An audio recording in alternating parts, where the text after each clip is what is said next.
What is up, everybody? Welcome back to another Pitching Ninja's Filthiest Pitches of the Day.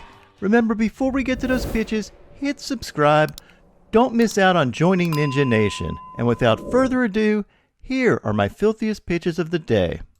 I'm going to start with Wright, who gave up only 1 run and 3 hits in 7 innings. He had 4 strikeouts thanks to his fastball and this wicked curveball. Alek Manoah had 6 Ks over 7 innings, thanks to mostly his fastball this game, both his 2-seamer and his 4-seamer.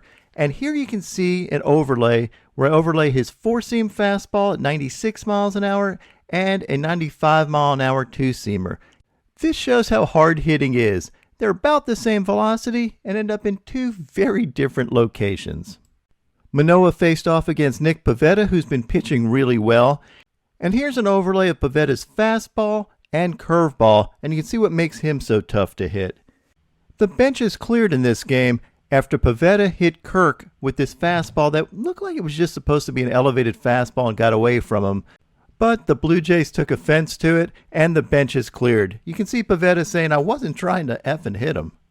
And this whole situation seemed to light a fire under both teams. Ty Walker had his fastball and splitter working. Here's an overlay of those two. He gave up no runs in 7 1/3 innings and lowered his ERA on the season to 2.72. He faced off against Justin Verlander, who was fantastic.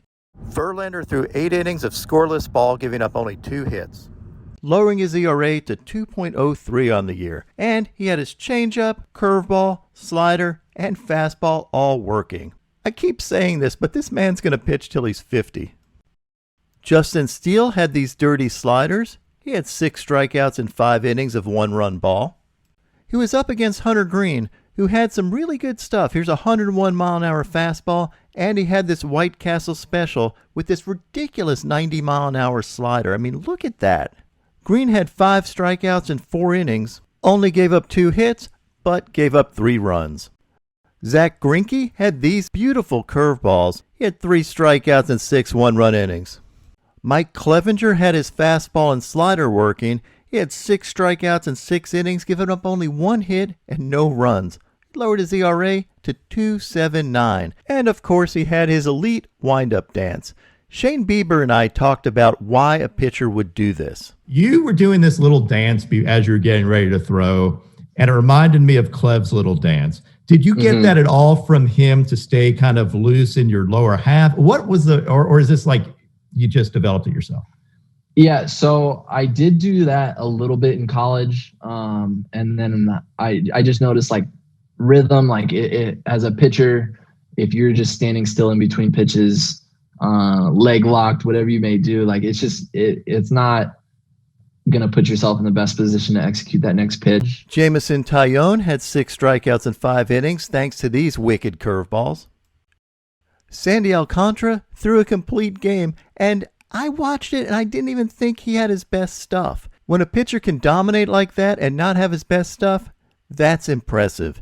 He gave up 2 earned runs in 9 innings and only had 3 strikeouts. This caps off a stretch of 10 games where he's thrown 79 2/3 innings. That's the most anybody's thrown over a 10-game stretch in 6 years, according to Codified Baseball. The man is a complete workhorse.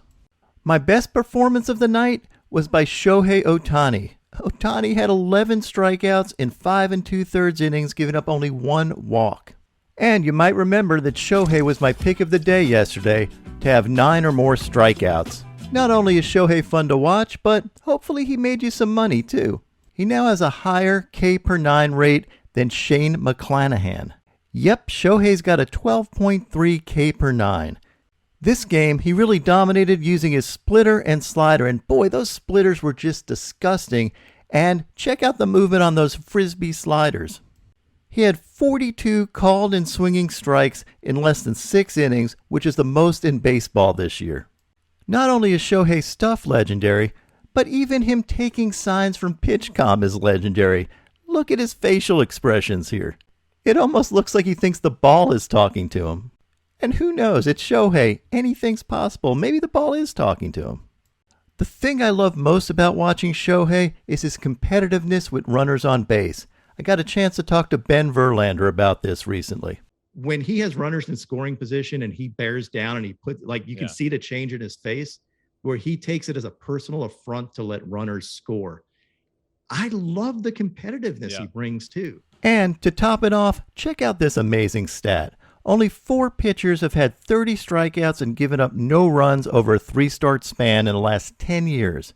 They're Jacob deGrom, Chris Sale, Clayton Kershaw, and Shohei Ohtani.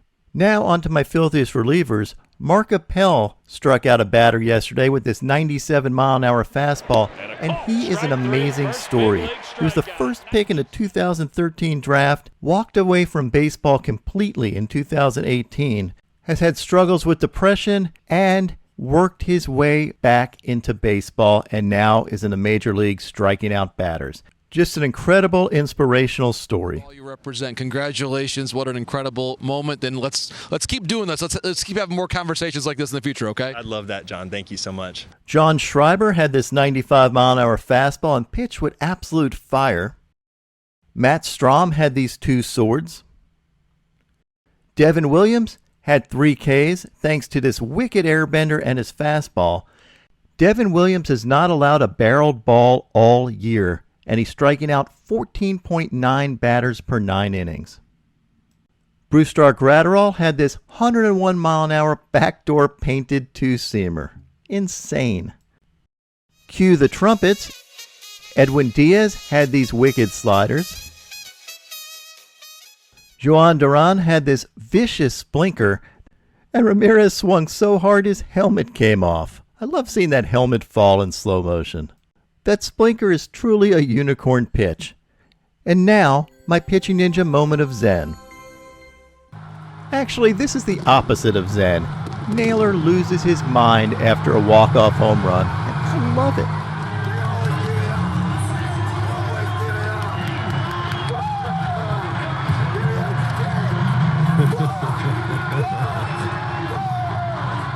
There may not be a more emotional player in the game of baseball today.